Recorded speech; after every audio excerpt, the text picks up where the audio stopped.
الحمد لله الحمد لله الذي هدانا سبل السلام وأبحمنا بشريعة النبي الكريم وأشهد أن لا إله إلا الله وحده لا شريك له ذو الجلال والإكرام وأشهد أن سيدنا ونبينا محمدا عبده ورسوله اللهم صل وسلم وبارك على سيدنا محمد وعلى آله وصحبه وتابعين بإحسان إلى يوم الدين.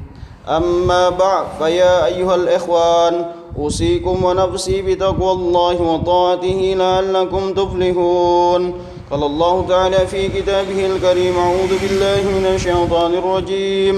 بسم الله الرحمن الرحيم. يا أيها الذين آمنوا اتقوا الله وقولوا قولا سديدا يصلح لكم أعمالكم ويغفر لكم ذنوبكم ومن يطع الله ورسوله فقد فاز فوزا عظيما. فقال تعالى: يا أيها الذين آمنوا اتقوا الله حق تقاته ولا تموتن إلا وأنتم مسلمون. Jamaah Jumat rahimakumullah.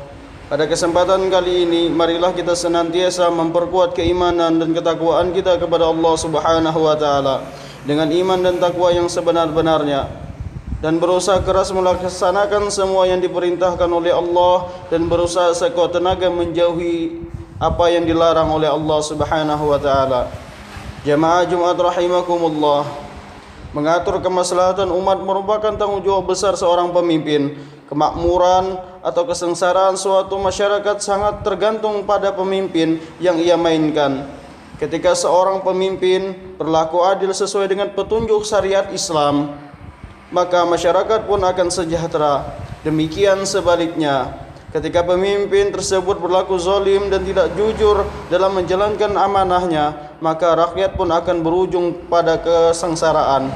Oleh karena itu, maka pada hari kiamat kelak, pemimpin yang adil akan dijanjikan dengan berbagai macam keutamaan oleh Allah Subhanahu wa taala. Di antaranya Nabi sallallahu alaihi wasallam sebutkan bahwa pemimpin yang adil akan mendapatkan naungan di hari kiamat. Sebagaimana sebuah hadis dari Abu Hurairah radhiyallahu anhu bahwa Rasulullah sallallahu alaihi wasallam bersabda, ada 7 golongan orang yang akan mendapatkan perlindungan dari Allah Subhanahu wa taala pada hari kiamat, di mana pada hari itu tidak ada perlindungan selain perlindungannya. Salah satu dari ketujuh orang tersebut adalah pemimpin yang adil. Hadis riwayat Bukhari dan Muslim. Jamaah Jumat rahimakumullah, sebaliknya, ketika seorang pemimpin itu berlaku zalim terhadap rakyatnya, bohong dan tidak jujur dalam menjalankan amanahnya, maka Rasulullah sallallahu alaihi wasallam sebutkan beragam macam ancaman yang akan menimpanya. Di antara bentuk ancaman tersebut adalah sebagai berikut. Yang pertama, dia akan menjadi manusia yang paling dibenci oleh Allah Subhanahu wa taala. Dari Abu Sa'id radhiyallahu anhuma, ia berkata, Rasulullah sallallahu alaihi wasallam bersabda, "Inna ahabban nasi ilallahi yaumal qiyamah wa adnahum minhu majlisan imamun adil wa abghadan nasi ilallahi wa abghadahum minhu majlisan imamun jairu." Yang artinya, sesungguhnya manusia yang paling dicintai oleh Allah pada hari kiamat dan paling dekat kedudukannya di sisi Allah adalah pemimpin yang adil. Sedangkan orang yang paling dibenci oleh Allah dan yang paling jauh kedudukannya dari Allah adalah pemimpin yang zalim. Hadis riwayat Tirmizi. Kemunculan pemimpin yang zalim merupakan salah satu tanda-tanda akhir zaman, ketika manusia akan diuji dengan naiknya pemimpin-pemimpin yang menipu rakyat, berpenampilan merakyat, peduli pada orang-orang kecil, peka terhadap kebutuhan mereka, tetapi itu hanya retorika di depan kamera. Di balik itu semua, mereka sedang asik memuaskan nafsunya, menumpuk harta kekayaan, berpihak pada bos-bos besar, menjual aset negara, menaikkan harga BBM, mencabut subsidi listrik, menaikkan pajak di berbagai lini, dan menambah beban kehidupan rakyat. Kira-kira begitulah kezaliman pemimpin hari ini yang banyak terjadi di berbagai negara. Jemaah Jumat rahimakumullah. Yang kedua, Allah akan menelantarkan pada hari kiamat dan tidak akan mengampuni dosa-dosanya. Sebuah hadis dari Abu Hurairah radhiyallahu anhu menyebutkan bahwa Rasulullah sallallahu alaihi wasallam bersabda, "Salasatun la yukallimuhumullah Salasatun la yukallimuhumullahu yawmal qiyamah wa la yuzakkihim wa la yanzuru ilaihim wa lahum adzabun alim, syai'un zanin wa malikun kadzabun wa ailu mustakbirun." Tiga orang yang Allah enggan berbicara dengan mereka pada hari kiamat kelak. Dia tidak sudi memandang muka mereka. Dia tidak akan memberikan mereka dia tidak akan membersihkan mereka daripada dosa-dosa, dan bagi mereka disiapkan siksa yang sangat pedih. Siapa mereka? Ialah orang tua yang berzina, penguasa yang suka berdusta, dan fakir miskin yang takabur. Hadis riwayat Muslim. Kebiasaan berbohong adalah sifat yang tercela dan sangat dibenci oleh Allah Subhanahu wa taala. Dan apabila telah membenci seorang hamba, maka dia akan serukan kebencian itu kepada malaikat Jibril dan seluruh malaikat penduduk langit, sehingga mereka semua membenci pula. Kemudian orang itu dituliskan Allah sebagai seseorang yang dibenci di muka bumi. Rasulullah sallallahu alaihi wasallam bersabda, "Dan jika Allah membenci seorang hamba, ia memanggil Jibril dan berkata kepadanya, 'Sesungguhnya aku membenci si fulan,' maka bencilah ia. Lalu Jibril ikut membencinya. Kemudian Jibril berseru di langit, 'Sesungguhnya Allah membenci si fulan,' maka bencilah ia oleh kalian. Maka penduduk langit turut membencinya. Kemudian diturunkanlah rasa benci kepadanya di muka bumi.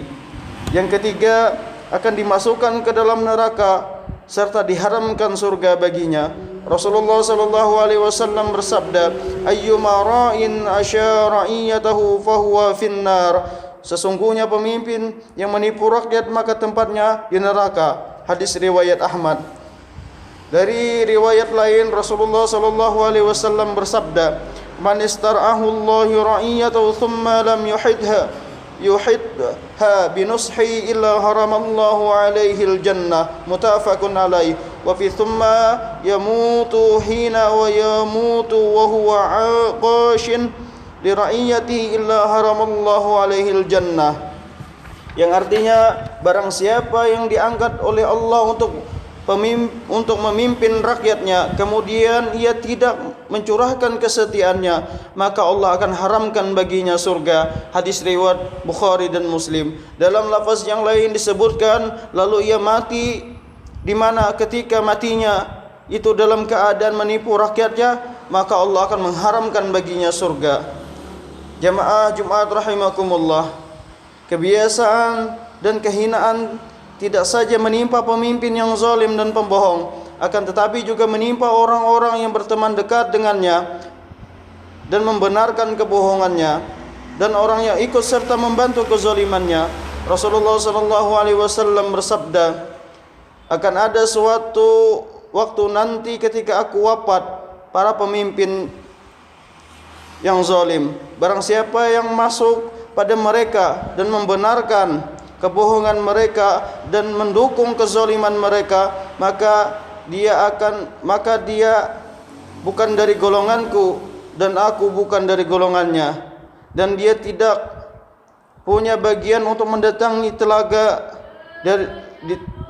telaga pada hari kiamat. Dan barang siapa yang tidak masuk pada mereka itu dan tidak membenarkan kebohongan mereka dan juga tidak mendukung kezaliman mereka, maka dia adalah dari golonganku dan aku dari golongannya, dan ia akan mendatangi telaga pada hari kiamat." Hadis riwayat Ahmad dan An-Nasa'i. Jamaah Jumat rahimakumullah, demikianlah beberapa ancaman yang disebutkan Nabi sallallahu alaihi wasallam atas mereka yang memimpin tapi berlaku zalim dan dusta terhadap rakyatnya. Dosanya besar, dan tak hanya menimpa pemimpin itu sendiri, bahkan dosa serupa juga ditanggung oleh mereka yang setuju dan mendukung pemimpin pendusta tersebut, dan dan kita berharap sembari terus berdoa kepada Allah agar kita dihindari dari pengaruh-pengaruh pemimpin bohong tersebut. أقول قولي هذا واستغفر الله العظيم لي ولكم ولسائر المسلمين فاستغفروه إنه هو الغفور الرحيم.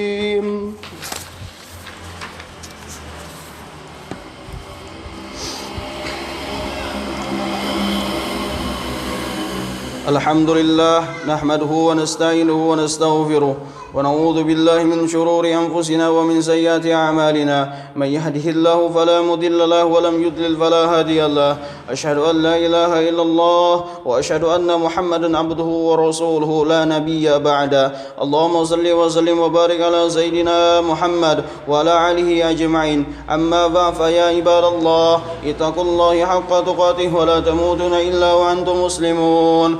قال الله تعالى في كتابه الكريم أعوذ بالله من الشيطان الرجيم بسم الله الرحمن الرحيم إن الله وملائكته يصلون على النبي يا أيها الذين آمنوا صلوا عليه وسلموا تسليما اللهم صل على سيدنا محمد عبدك ورسولك كما صليت على سيدنا إبراهيم وبارك على سيدنا محمد وعلى آل سيدنا محمد كما باركت على سيدنا إبراهيم وعلى آل سيدنا إبراهيم في العالمين إنك حميد مجيد اللهم اغفر للمؤمنين والمؤمنات والمسلمين والمسلمات الأحياء منهم والأموات اللهم إنا نسألك سلامة في الدين وعافية في الجسد وزيادة في العلم وبركة في رزقي وتوبة قبل الموت ورحمة عند الموت ومغفرة بعد الموت اللهم هون علينا في سكرات الموت والنجاة من النار والعفو عند الحساب